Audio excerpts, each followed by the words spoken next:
Sedaj vabim gospoda Boštjana Lukana, da predstavi potek obnovitvenih del v cerkvi.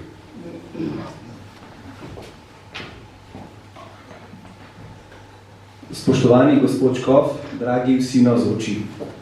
V zadnjih letih smo v naši podružnični cerkvi na Petkovcu opravili več pomembnih obnovitvenih del, s katerimi smo želeli ohraniti to svetišče prihodnjim rodovom.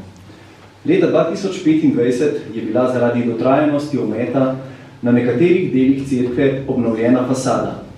S tem smo preprečili nadaljne propadanje in cerkvi vrnili njeno prvotno podobo.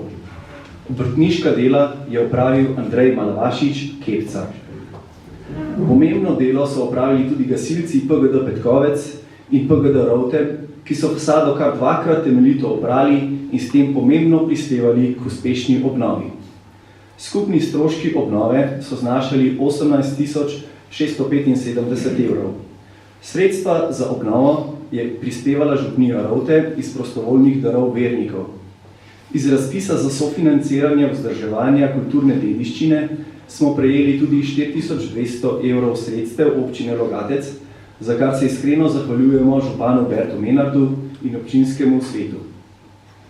Istega leta, ob 100. obletnici dveh zvonov, so penkarji, naši pritrkovalci, sami organizirali peskanje zvonov naše podružnične cerkve. Delo so opravili na lastno pobudo in sami krili vse stroške, za kar smo jim iskreno hvaležni. Po novem se kazalci ure na zvoniku zopet premikajo in tudi prav kažejo, za kar gre zahvala Jožetu in Urbanu Leskovec. Leta 2017 je bila obnovljena tudi streha cerkve.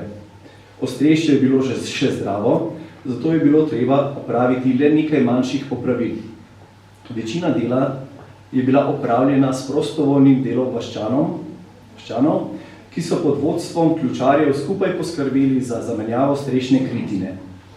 Za obnovo smo kupili nove strešnike, strošek materiala je znašal dobrih 2250 evrov.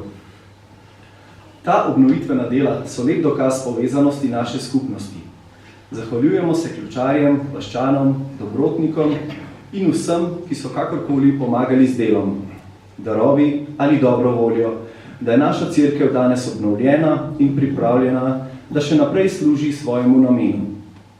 Naj ta cerkev tudi v prihodnje ostane kraj molitve in srečanja skupnosti, kjer bomo skupaj ohranjali vero in izročilo naših prednikov.